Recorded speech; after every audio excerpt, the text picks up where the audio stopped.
Hallo liebe Stickfreunde, herzlich willkommen auf meinem Kanal Kreuz Dame. Herzlich willkommen zu einer gemeinsamen Stickzeit. Mittlerweile auch schon die 39. gemeinsame Stickzeit. Also falls ihr das Format die Stickzeit nicht kennt, dann schaut mal in meine Playlists. Dort findet ihr alle Videos dazu. In diesen Videos zeige ich euch meine Projekte, an denen ich sticke, und ich sticke auch vor laufender Kamera, während ich ein bisschen mit euch plaudere. Ich freue mich jedenfalls riesig, dass ihr heute mit dabei seid. Und zwar möchte ich euch heute wieder mitnehmen am Heaven and Earth Soul von 2026. Mittlerweile ist es, glaube ich, auch schon die 5. oder 6. gemeinsame Stickzeit an diesem Projekt. Bei dem Heaven and Earth Soul konnte man aus 12 verschiedenen Motiven wählen, und ich habe mich für das Stone Cottage Keep entschieden, das ihr ja schon eingeblendet seht.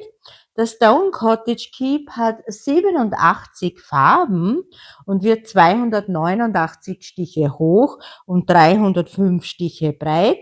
Ich sticke es auf einen 18 Count AIDA, einen Easy Count, und gestartet, ja, habe ich es Anfang des Jahres, oder besser gesagt, ich glaube, es war der 30. Dezember des letzten Jahres. Ja, woran sticke ich aktuell? Und zwar bin ich hier in diesem unteren Bereich sticke ich. Das ist aktuell Seite 6. Und ich sage euch, hier in diesem Bereich, das ist die reinste Konfettihölle, also hier an den Blumen. Aber ich zeige euch das am besten direkt am Projekt. Und das sieht so aus. Ein bisschen, ja, ein bisschen rausgezoomt. Ja, ich habe es hier im Stickrahmen eingespannt, denn ich sticke hier laufend an dem Projekt, und es ist auch etwas verknittert, also entschuldigt bitte diese Falten. Und ihr seht, wie weit ich bis jetzt gekommen bin. Also das ist aktuell Seite 6. Die geht noch bis hier, bis zum Ende des Stickrahmens. Das heißt, dann habe ich die Hälfte des Souls geschafft. Heute ist ja bei mir Sonntag. Ich glaube, das ist der 28. Juni. Ich habe jetzt ein bisschen vorgedreht, denn die nächsten Tage muss ich leider arbeiten. Darum, ja, soweit bin ich. Aktuell über 48%. Und es kommt ja schon wirklich sehr, sehr gut raus, das Cottage. Ja, und heute werden wir hier weiter sticken, hier in diesem Bereich. Und ja, ich arbeite mich dann nach rechts. Ja, schauen wir mal, wie weit wir kommen. Es ist ja sehr heiß, also ja, ein bisschen nehme ich euch mit. Ich bereite jetzt alles vor, und dann sehen wir uns gleich wieder. Da bin ich auch schon wieder zurück. Ich hoffe, ihr seht auch wieder den Pattern Keeper eingeblendet. Dort habe ich mir auch schon das erste Symbol markiert, und das ist die Farbnummer 3363, ein Grünton. Wie ihr seht, arbeite ich ja wieder mit der Bark-Methode. Also ich habe jetzt alle barkenden Fäden zur Seite gegeben, denn wir arbeiten ja jetzt in diesem Zehnerfeld, und da gibt es aktuell keinen barkenden Faden, denn der Faden, der eine, den ihr hier seht, der barkt schon im Kästchen darunter. Gut, die erste Farbe, die 3363. Also wie ich euch schon gesagt habe, aktuell, ja, ist das wirklich viel Konfetti in diesem Bereich. Das war ja zu erwarten, denn da sind ja die verschiedenfarbigen Blumen und Gräser, und ja, durch das gibt es natürlich viel Konfetti, denn die sollen ja auch schön rauskommen. Also ihr seht es hier vielleicht ein Stück eingeblendet, diese ganzen verschiedenen Lila-Töne, lila, rosa, Blautöne, also ein Wahnsinn an Konfetti. Gut, dann starten wir auch mit der ersten Farbe. Ja, ich hoffe, es geht euch gut bei diesem Wetter. Ähm, Es ist ja noch immer wahnsinnig heiß. Ja, wie gesagt, bei mir ist es ja aktuell Sonntag, der 28. Juni. Gestern hatten wir schon einen Rekord von 39, 39,7, so, nein, 39,6. Und jetzt heute am Sonntag, es ist aktuell, ich glaube, 16 Uhr bei mir, haben wir auch schon die 39,6 geknackt und wir steuern auf die 40 Grad. Also es ist wirklich, wirklich wahnsinnig heiß draußen. Also ich kann mich nicht erinnern, dass es früher auch so heiß war. Ja, wir hatten schon immer 30 Grad, aber das waren so richtige Sommertemperaturen. Aber nun ja, jetzt im Juni schon die 40 Grad fast geknackt, ist halt wirklich ein Wahnsinn. Und da muss man wirklich Vorsorge treffen. Das heißt, dass man es auch zu Hause wirklich kühl hat. Bei uns ist es ja so, wir haben das ganze Haus klimatisiert. Das heißt, ich sticke hier am Esszimmertisch aktuell und ich habe ja eine offene Küche. Das heißt, Esszimmerbereich, Küche, Wohnzimmer ist alles offen. Und hier in dem Bereich haben wir, wie gesagt, eine Klimaanlage und da hat es aktuell 24 Grad. Das ist so die Wohlfühltemperatur für mich oder für uns, ja, für meinen Mann ja auch. Und im Schlafzimmer haben wir 22 Grad. Also es ist wirklich, wirklich sehr angenehm bei uns im Haus. Das merkt man natürlich dann auch beim Schlafen. Die Schlafqualität ist natürlich um Vielfach besser als bei 30 Grad. Ja, und dann haben wir noch zum Glück auch einen Swimmingpool gleich im Garten. Aber ja, bei diesen extrem heißen Temperaturen, muss ich gestehen, bin ich dann doch lieber im Haus, wo es so angenehm kühl ist. Und ja, da kann ich auch sticken bei diesen Temperaturen. Also, da macht es auch Spaß zu sticken. Darum sage ich ja, bei mir ist es nicht relevant, wie heiß es draußen ist, denn ich sticke im Sommer eigentlich genauso viel wie im Winter. Wenn es nicht so heiß ist, sticke ich auf der Terrasse, beziehungsweise wenn es jetzt so heiß ist, dann im klimatisierten Haus. Das Einzige, wo ich halt tatsächlich wenig Fortschritte mache, ist, wenn ich Urlaub habe. Denn in Urlaub, da möchte man die Zeit natürlich auch nicht nur zu Hause herumsitzen. Da sind wir dann immer unterwegs und dann schaffe ich kaum, dass ich an meinen Projekten sticke. So, die ersten Kreuze sind geschafft. Ich habe schon markiert, werde abzeichnen. Das waren jetzt 11 Kreuze. Jetzt kann ich euch gleich aktuell ähm, die Prozente sagen und aktuell bin ich bei 48,66%. Das sind 42.893 Kreuze, die ich gestickt habe. Also ja, die Hälfte des Jahres ist ja jetzt dann rum. Wie gesagt, wir haben den 28. Juni, noch 2 Tage. Ich bin bei fast 49%. Das heißt, ich hinke ein bisschen hinterher. Ich sollte ja hier noch das fertig sticken, dann hätte ich die 6 Seiten fertig. Also ganz genau genommen sind es ja 6 Seiten und 4 Reihen. Und ja, dann wäre ich sozusagen up to date. Also, wie gesagt, ein bisschen hinke ich hinterher bei dem Soll, aber es ist alles noch im machbaren Bereich bis Ende des Jahres, dass ich es schaffe. So, dann haben wir die 3078, ein zarter Gelbton und wie ihr seht, tatsächlich nur 2 Kreuze zu sticken. Also ja, so geht das eigentlich die ganze Zeit oder die meiste Zeit in diesem Bereich. Darum bin ich wirklich schon froh, wenn ich dann diese 6. Seite endlich fertig habe, denn dann starte ich wieder ganz oben, am oberen Rand, also im Bereich des Himmels und ich weiß nicht, was noch alles dort ist. Der Turm, glaube ich, ist noch dort. Ja, und im Bereich des Himmels ist deutlich weniger Konfetti als hier bei den Blumen, bei den Gräsern.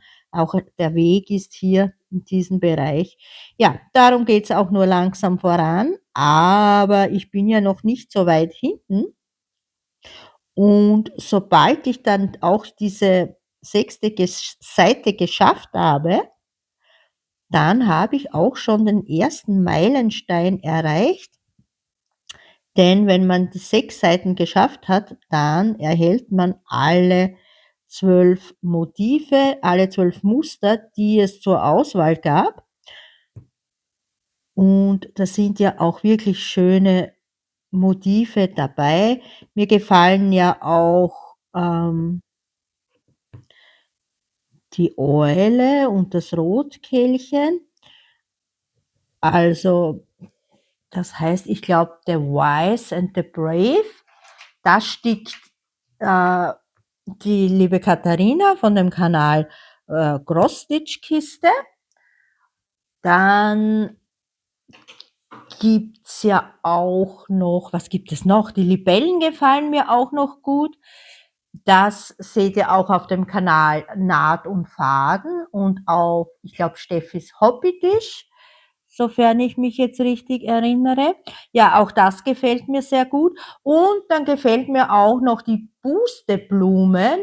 Das seht ihr auf dem Kanal Celines Stickcafé. Also wirklich schöne Motive und sobald man die 6 Seiten erreicht hat, hat man sich auch qualifiziert für diese anderen Motive. So, die nächste Farbe ist die 524. Da werde ich diese 4 Kreuze sticken. Das heißt, ich weiche etwas ab von meinen Zehnerkästchen, aber ganz ehrlich, also so 100%ig genau nehme ich es natürlich nicht. Aber warum sollte ich dann genau ein Kreuz auslassen, wenn es tatsächlich gleich in der Nähe ist? Also das wird auf jeden Fall mitgestickt, das eine Kreuz. Dann sind es 4 Kreuze von der 524. Ja, ich arbeite nach wie vor auf mein großes Ziel hin. Das heißt, ich möchte den Soll fertigstellen mit Ende des Jahres. Also das habe ich mir so vorgenommen und das werde ich auch so durchziehen. Zumindest jetzt bin ich noch soweit motiviert. Ich hoffe, es hält auch weiter an. Man muss natürlich schon gestehen, dass die Motivation etwas nachgelassen hat. Wenn ich das mir anschaue, zu Beginn des Souls ist man ja wirklich hoch motiviert. Ja, das hat sich natürlich jetzt etwas verringert, die Motivation, denn jetzt sticke ich schon ein halbes Jahr an dem Soul und ja, ich wechsle ja gerne die Motive und man ist dann trotzdem dazu ja, an das Projekt gebunden, denn sonst schafft man es einfach nicht, dass man es bis Ende des Jahres fertigstellt. Ja, aber nichtsdestotrotz habe ich auch an anderen Projekten gestickt.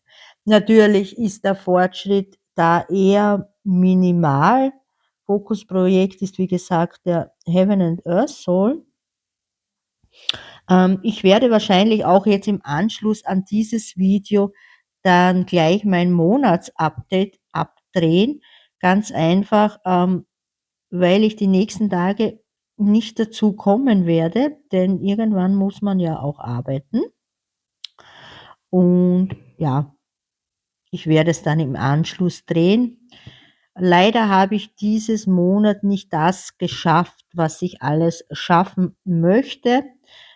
Also ja, ich habe zwar überall Fortschritte gemacht an meinen Projekten, aber das sind eher weniger Fortschritte. Also nicht so, wie ich es mir wünschen würde. So, die 524, das waren 4 Kreuze. Dann gebe ich das auf die Garnkarte zurück. Ja, so weit geht's uns gut. Also trotz der Hitze. Wir verbringen halt viele Zeit jetzt im Haus, weil es, wie gesagt, einfach unerträglich heiß draußen ist. Der Einzige, der draußen ist bei diesem Wetter, ist mein Kater. Also ich bin jedes Mal wirklich, wirklich überrascht. Also ihm scheint diese Hitze tatsächlich nicht so viel auszumachen, denn er verbringt jeden Tag, den ganzen Tag im Garten. Zwar liegt er da im Schatten, aber es ist ja auch im Schatten wahnsinnig heiß.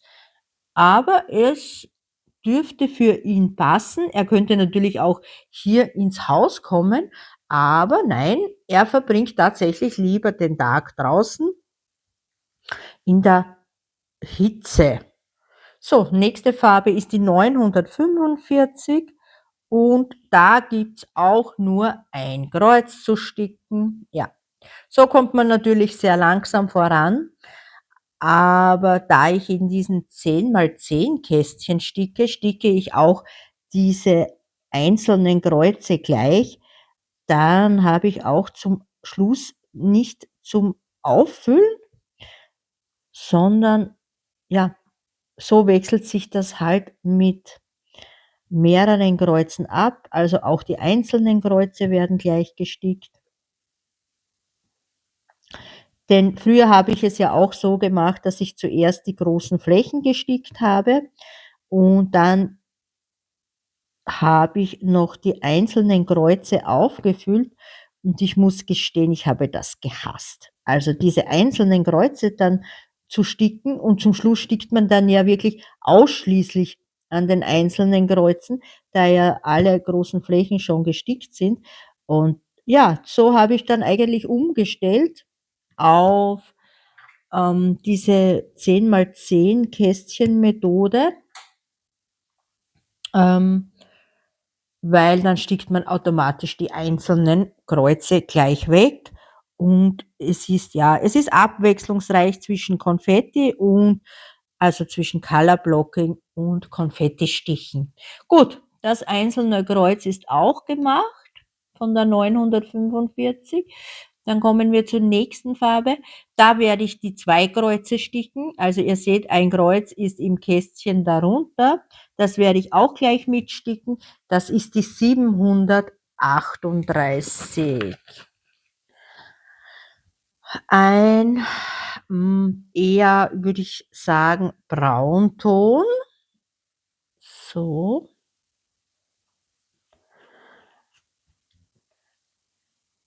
Ja, obwohl ich noch motiviert bin, an dem Projekt zu sticken, bin ich auch schon sehr froh, wenn es beendet ist.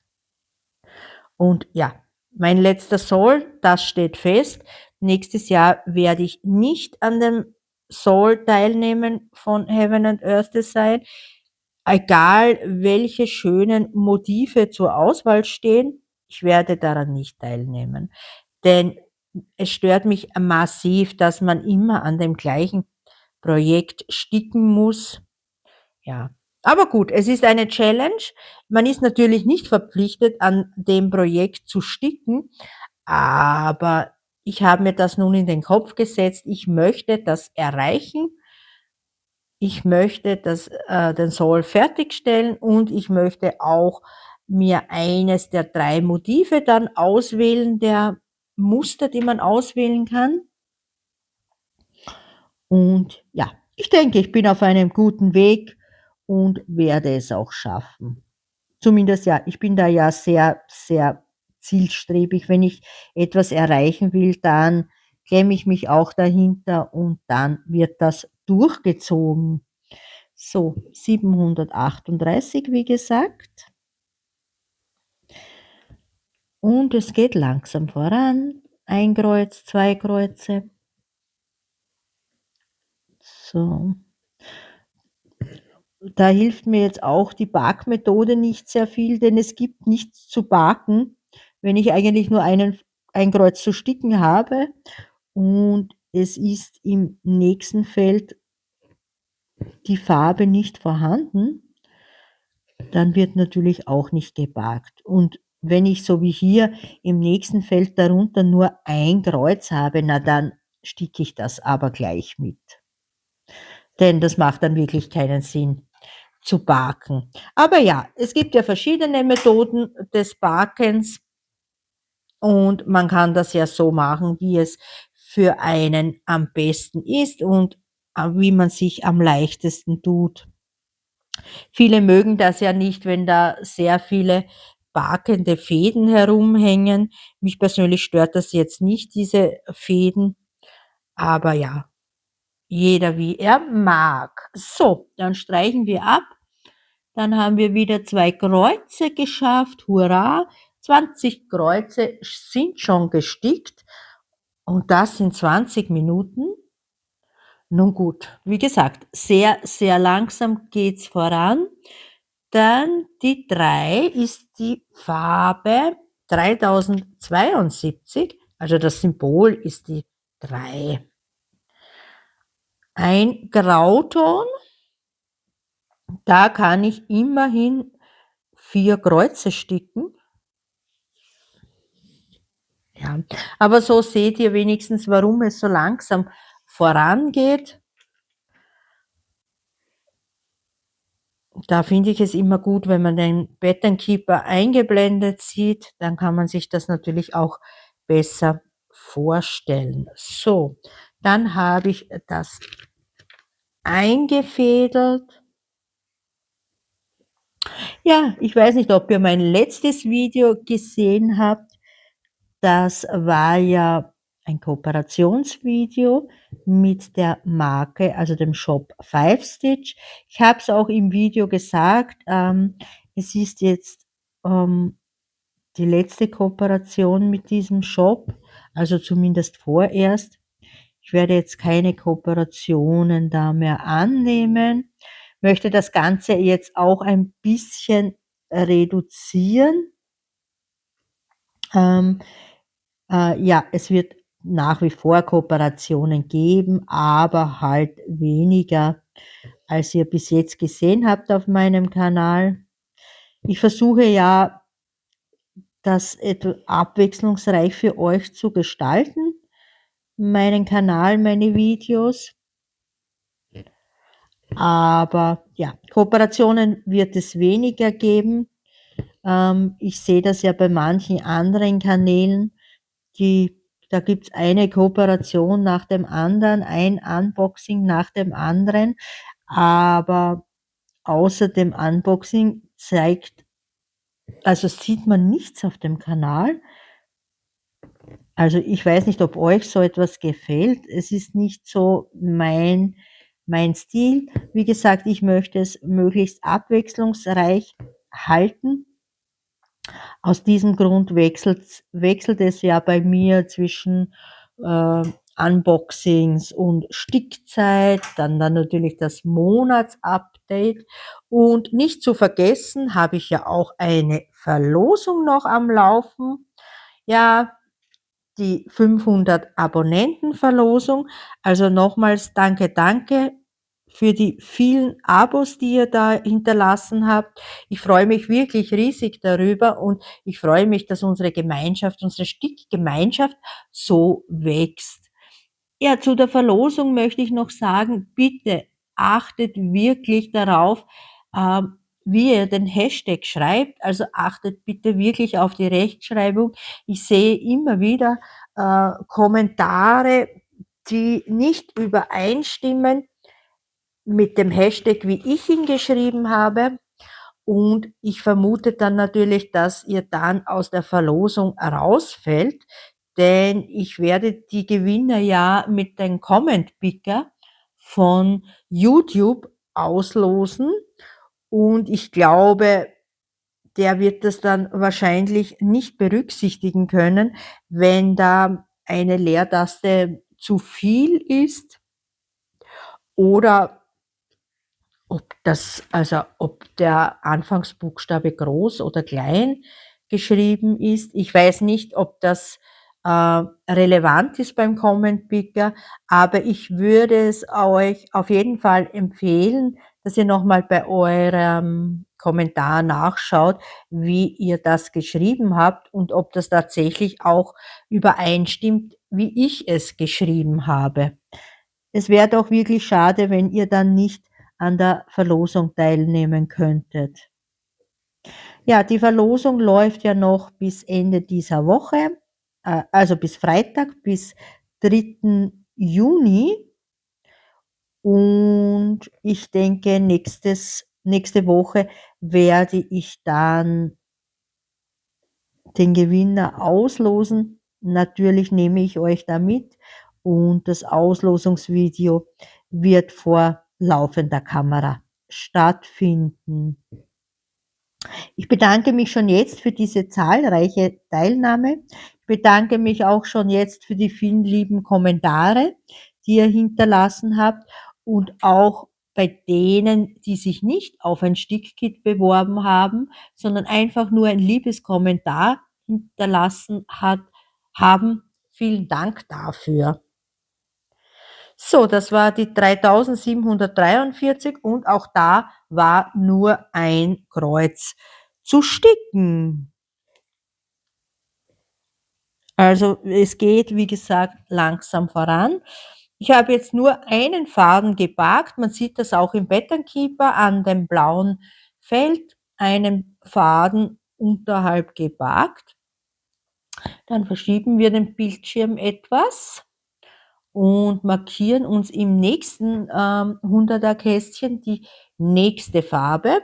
Jetzt muss ich mir nur die Fäden hier aus meiner Haarklammer rausnehmen und da haben wir, das gehört alles dazu. Das gehört nicht dazu. So, und hier der eine Faden. So müsste das jetzt passen. Alle Fäden, die ich nicht benötige, werden wieder mit der Haarklammer weggeklipst. So. Und ihr seht hier in diesem 100er Feld, da habe ich schon einige Fäden mehr gebackt. Da gehört auch nicht dazu. Ja, das ist ein kurzer Faden, der eine. Und dann starten wir gleich mit dem nächsten markierten und es ist wieder die 738. Werde ich gleich einfädeln und ja, immerhin gibt es da 6 Kreuze zu sticken. Ja, je weiter rechts ich jetzt sticke, umso weniger Konfetti findet man da in diesem Bereich.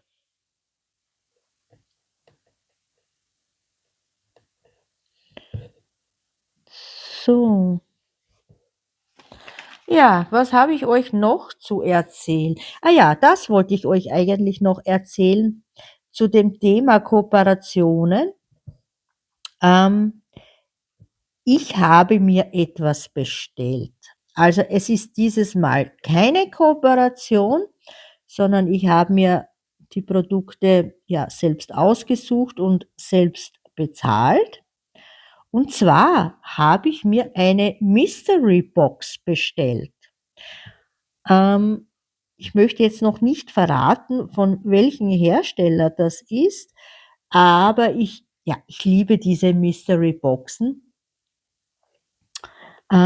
Ich bin ja jemand, der, diese Spannung liebt, wenn man nicht weiß, was drinnen ist.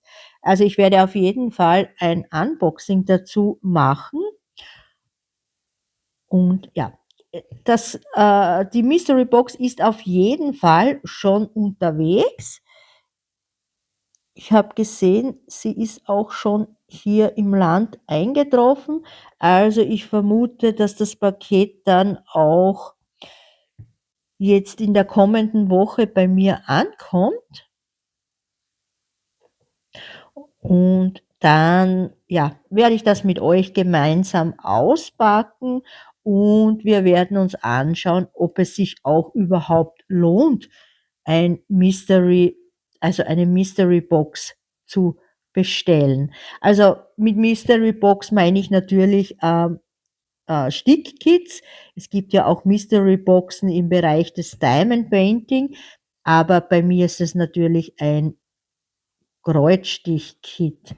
Also, oder sagen wir so, es sind ja natürlich mehrere. Es ist ja eine Mystery Box. Da befindet sich ja nicht nur ein Stickkit in der Box. So, das war die 738. Ich beende ja wie üblich mit dem Pinstitch, alles auf der Vorderseite. Und dann haben wir 6 Kreuze noch dazu. Aktuell 31 Kreuze gestickt, also sehr, sehr langsam. Gut, dann werde ich den Faden wieder auf die Garnkarte geben. Ja, es ist, wie gesagt, das Wetter ist ja ein Wahnsinn. Ich habe vorhin auch die Seetemperaturen aus der Umgebung ähm, angesehen im Internet. Einen Moment, ich trinke nur einen Schluck.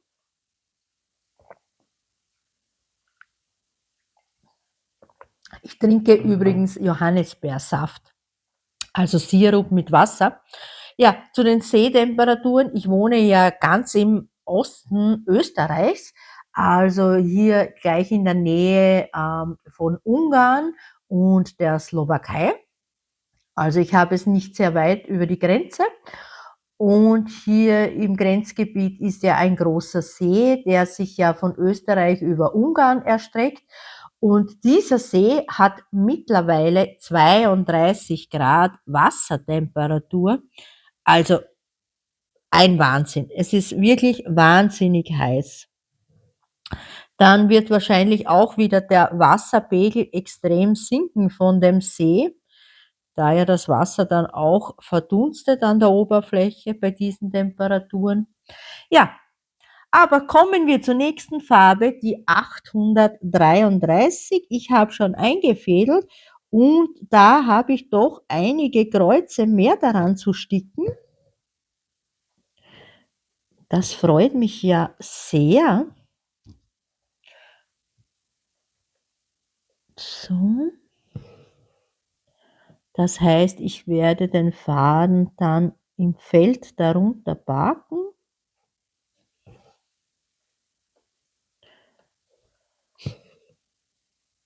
So, wie gesagt, ich werde jetzt im Anschluss gleich das Monatsvideo abdrehen.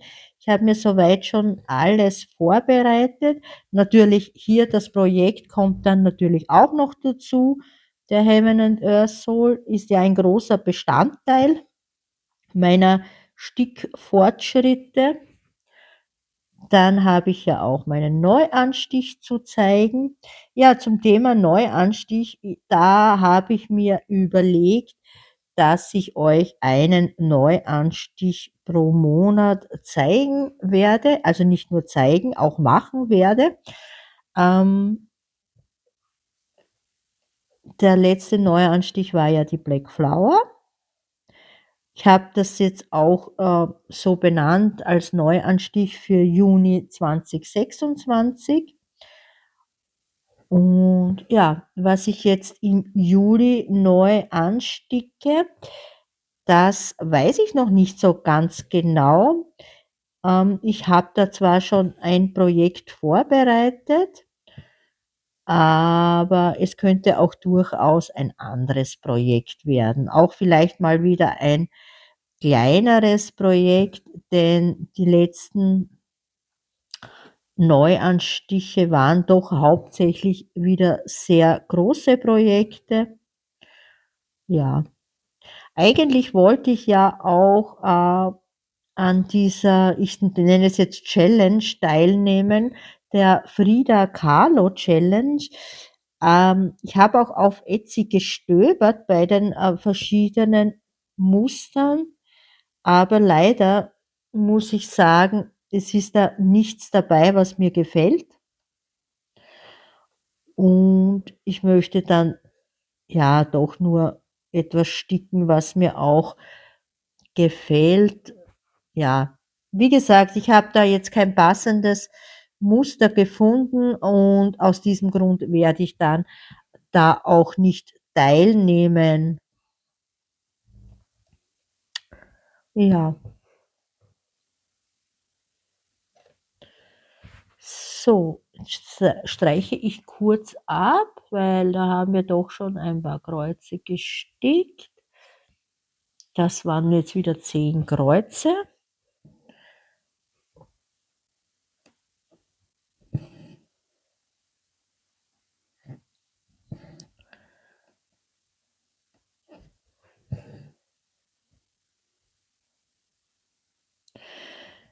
Ja, ich bin schon gespannt wieder auf das Glücksrad.